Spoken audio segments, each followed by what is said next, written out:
Aquest és l'aspecte que presentava avui Arenys de Munt. Tranquil·litat als bars i carrers després d'un dia intens en què milers de persones de l'àmbit independentista van desplaçar-s'hi per donar suport a la consulta popular.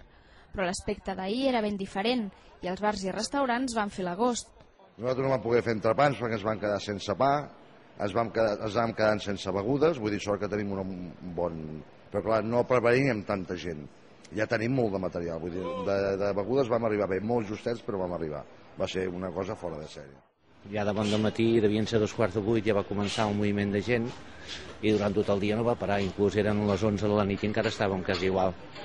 Però per altra part va ser maco perquè va ser una cosa diferent per Arenys de Munt i ens va agradar doncs, el sentit de civisme de la gent. Va arribar un punt que vam tenir que dir prou perquè si no era anar posant gent a les 5 de la tarda i tampoc era això, i tampoc ja no pots abarcar més gent.